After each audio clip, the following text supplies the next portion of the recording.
మీ ఇంట్లో మొదటి కోటీశ్వరుడు మీరే అవ్వాలనుకుంటున్నారా? ఈ ఫైనాన్షియల్ వెబినార్ లో ఇప్పుడే జాయిన్ అవ్వండి. Hello guys, welcome back to our channel. ఈరోజు మనతో ఉన్నారు స్టాక్ మార్కెట్ అనలిస్ట్ అయిన సుందర్ రామరెడ్డి గారు. ముఖ్యంగా జూన్ 4వ తేదీన ఏ మ్యూచువల్ ఫండ్ భారీగా పడింది, ఎందుకు పడింది, ఈ రెండు కారణాలు తెలుసుకుందాం. నమస్కారం సార్. నమస్తే అండి సార్, జూన్ 4th ఏదైతే వాలటాలిటీ మనం చూసామో, ముఖ్యంగా అది మ్యూచువల్ ఫండ్స్లో కూడా కొన్నిటిని చాలా బాగా ఇంపాక్ట్ చేసింది. అందులో ముఖ్యంగా భారీగా పడిపోయిన మ్యూచువల్ ఫండ్ ఏదైనా ఉందా, ఎంతవరకు పడింది, దానికి గల కారణాలు ఈ ఎపిసోడ్లో తెలుసుకోవచ్చా? ఆ రోజు అంటే మ్యూచువల్ ఫండ్ ఇండస్ట్రీ కదండి, ఎంటైర్ మార్కెట్ డౌన్ అయింది. సో మ్యూచువల్ ఫండ్స్ కూడా సబ్జెక్ట్ టు మార్కెట్ రిస్క్ కాబట్టి మ్యూచువల్ ఫండ్ కూడా డ్రాప్ అయింది. ఎక్కువ డ్రాప్ అయిందంటే థీమాటిక్ మ్యూచువల్ ఫండ్ అండి. అంటే పర్టికులర్గా హెచ్డిఎఫ్సి డిఫెన్స్ ఫండ్ ఏదైతే లాస్ట్ 1 yearలో 91% ఇచ్చింది, 1 yearలో డ్రాప్ అవటం కూడా ఆ రోజు డైరెక్ట్గా 14% డ్రాప్ అయింది, 14.3% డౌన్ అయింది. ఎవరైనా మ్యూచువల్ ఫండ్లో సేఫ్టీ సెక్యూరిటీ అలా అనుకున్న వాళ్ళు సింగిల్ డే మార్కెట్ డ్రాప్ 14% అంటే మీరు ఊహించుకోవచ్చు. నిఫ్టీ ఆ రోజు డ్రాప్ అయింది కేవలం 5% అండి. బట్ ఎందుకు ఇట్లా 14.5% డ్రాప్ అయింది అంటే, ఇది డిఫెన్స్ ఫండ్. అంటే ఆ రోజు డిఫెన్స్ స్టాక్స్ ఏ అయితే బాగా మూవ్ అయినాయో అవన్నీ కూడా టూ మచ్ డ్రాప్ అయినాయి. ఆ రోజు సింగిల్ డేనే మనకి బిహెచ్ఎల్ కావచ్చు లేదా పవర్ ఫైనాన్స్ కార్పొరేట్ 25% డౌన్ అయిందండి సింగిల్ డేకే. అంటే ఏదైతే గవర్నమెంట్ పబ్లిక్ సెక్టర్ యూనిట్స్ ఉంటాయో అవన్నీ కూడా టూ మచ్గా ప్రాఫిట్ బుక్ జరిగిందనమాట. ఇది సింగిల్ థీమాటిక్ ఫండ్ కాబట్టి న్యాచురల్గా డిఫెన్స్ స్టాక్స్ ఎక్కువ రన్ అయినాయి కాబట్టి ఎక్కువ ప్రాఫిట్ బుక్ జరిగింది.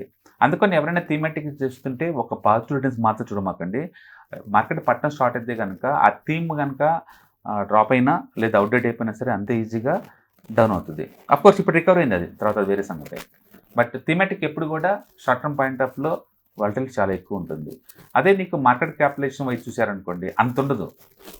ఇప్పుడు సపోజ్ ఇప్పుడు లార్జ్ క్యాప్ చూసాం అనుకోండి, నీకు 5% 6% డ్రాప్ అయింది అంతే. స్మాల్ క్యాప్ చూసాం అనుకోండి, ఆ రోజు 8% డ్రాప్ అయింది. మిగతా ఎన్ని చూసుకుంటే ఇలా 6, 7, 8 ఇట్లా తప్ప ఇట్లా 10% దాటితే ఏ డ్రాప్ అవ్వలేదు.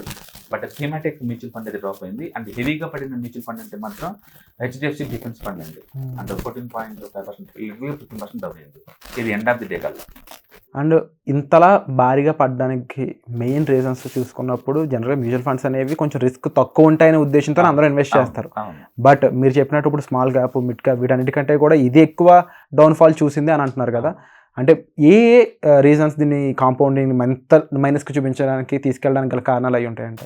అదే అంటుంది థీమాటిక్ మ్యూచువల్ ఫండ్. ఇది థీమాటిక్ అంటే ఇది కేవలం డిఫెన్స్లో పెడతారు ఇన్వెస్ట్మెంట్, వేరే వాటిలో ఇన్వెస్ట్ చేయరు.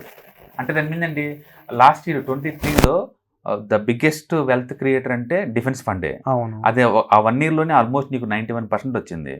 న్యాచురల్గా ఏదైతే ఎక్కువ రిటర్న్స్ ఇచ్చిందో ప్రాఫిట్ బుకింగ్ వాటిలోనే ఎక్కువ స్టార్ట్ అవుద్ది ప్యానిక్ స్టార్ట్ అయినప్పుడు. అంటే ఈ థీమాటిక్ ఫండ్స్ అనేవి ఒక మేజర్ పర్సంటేజ్ థీమ్కి ఇచ్చి మిగిలిన వేరే చోట సేఫ్ అనేవి చేస్తుంటాయి. సేఫ్ అనేం కాదండి, బేసికల్గా థీమాటిక్లో మెజారిటీ మనీ పోయి ఆ థీమ్లో ఇన్వెస్ట్ చేస్తారు, రెస్ట్ ఆఫ్ ది మనీ తీసుకెళ్ళి వేరే వాటిలో ఇన్వెస్ట్ చేస్తారు.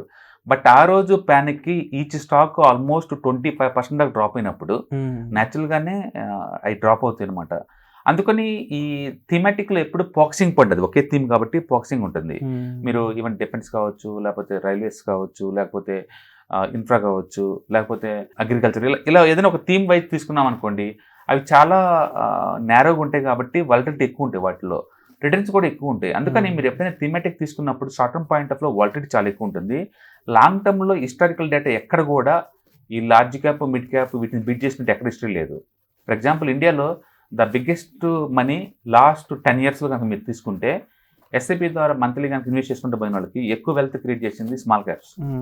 క్వాంట్ స్మాల్ క్యాప్ నెంబర్ 1లో ఉంటుంది, క్వాంట్ ఈఎల్ఎస్ఎస్ నెంబర్ 2లో ఉంటుంది, నిప్పాన్ స్మాల్ క్యాప్ 3rd పొజిషన్లో ఉంటుంది, నిప్పాన్ అది క్వాంట్ ఫ్లెక్సీ క్యాప్ 4thలో ఉంటుంది, క్వాంట్ మిడ్ క్యాప్ 5thలో ఉంటుంది. ఈ 5 లాస్ట్ 10 yearsలో అంటే బిగ్గెస్ట్ వెల్త్ క్రియేటర్ ఎస్ఐపిలో పెట్టిన వాళ్ళందరికీ. ఎక్కడ థీమాటిక్లో ఒకటి కూడా.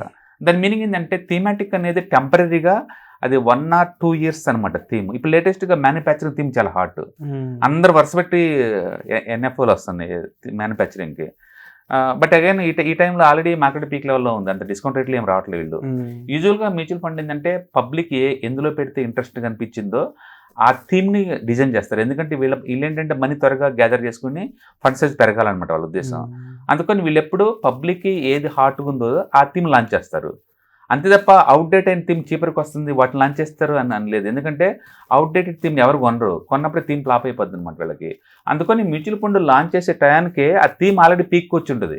ఓకే, అందుకని అక్కడి నుంచి పర్ఫార్మ్ చేసాను తక్కువ. High point achieving down fall పెరగాలి తప్ప అవును, పెద్దగా వెంటనే పికప్ అవ్వనమాట ఇవి. బట్ ఆ టైంలో పబ్లిక్ డిస్కస్ చేసేది అదే కాబట్టి ఆ టైం అయితేనే వాళ్ళు కొంటారు, మిగతా టైంలో కొంటారు అనమాట. అందుకని నిజంగా థీమాటిక్ కి లాంగ్ టర్మ్ కి అంత వర్త అంటే అంత వర్త కాదండి.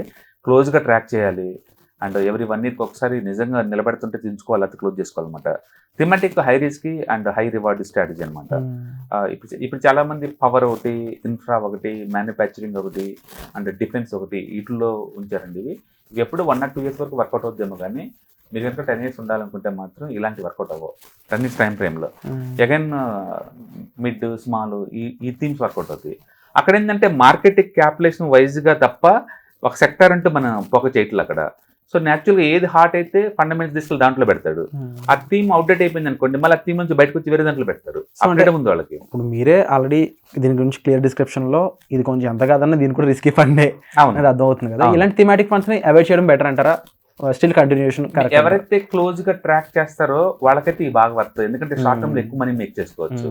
బట్ లాంగ్ టర్మ్ లో ఉంచుకుంటే మాత్రం ఆ వచ్చిన రిటర్న్స్ అన్ని డైల్యూట్ అయిపోయి నార్మల్ రిటర్న్స్ వస్తాయి అనమాట.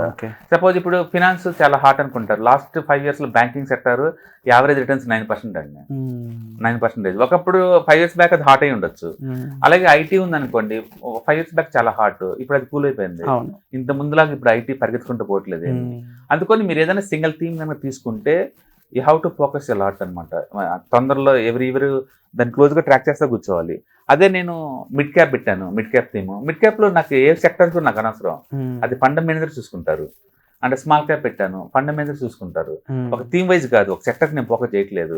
అందుకని లాంగ్ టర్మ్కి ఫండ్ మేనేజర్ ఫ్రీడమ్ ఇవ్వాలి అంటే నువ్వు మార్కెట్ క్యాపిటలేషన్ వైజ్ ఇస్తే బాగుంటుంది అనమాట. నువ్వు థీమాటిక్ ఇచ్చావు అనుకోండి, నువ్వే ఆ ఏరియాలో పెట్టమని చెప్తున్నావు, అవతల ఇంకేం చేయలేదు. ఇప్పుడు సపోజ్ ఫార్మా హాట్, ఇప్పుడు pharma ready to chart breakout. ఇప్పుడు చార్ట్ మనందుకు ఫార్మా బీసీని రికమెండ్ చేసాం ఇన్వెస్ట్ చేసుకున్న దాంట్లోనే. బట్ అదే ఫార్మా మ్యూచువల్ ఫండ్లో పెట్టాం అనుకో, మీరు ఎట్టగా 1 or 2 years ఉండాలి కదా, అప్పటికల్లా కూల్ అవ్వచ్చు మేబీ 2 years తర్వాతకి. అందుకని థీమాటిక్ అప్పుడు కూడా సెక్టర్ స్పెసిఫిక్ మ్యూచువల్ ఫండ్ అన్ని కూడా temporary in the nature and క్లోజ్గా ట్రాక్ చేస్తా ఉన్న వాళ్ళకి ఇది సూట్ అవుతుంది. లాంగ్ టర్మ్ ఉంచుకుంటానంటే మాత్రం ఖచ్చితంగా అంత వర్త్ కాదు. డెఫినెట్లీ మీరు చెప్పిన దాంట్లో ఎన్నో విషయాలు వాస్తవాలు ఉండడం జరిగింది. మీరు యాక్చువల్గా ఇంటర్నేషనల్ మ్యూచువల్ ఫండ్స్ కానీ చూసుకుంటే యావరేజ్ రిటర్న్స్ 9% అండి. 10 years average 9. And MNC theme తీసుకుంటే లాస్ట్ 10 years యావరేజ్ రిటర్న్స్ 12% అండి. Nifty better.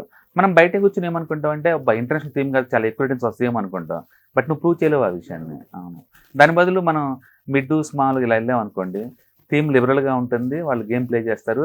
And moreover so many సెక్టర్స్లో పెట్టే స్కోప్ ఉంది వాళ్ళు. Thank you so much sir, ఇలాంటి ఎన్నో కొత్త విషయాలు మా కోసం మళ్ళీ తీసుకొస్తున్నందుకు again thank you so much. Suman టీవీలో మీ పర్సనల్ అండ్ బిజినెస్ ప్రమోషన్స్ కోసం కింది నెంబర్కి కాంటాక్ట్ చేయండి.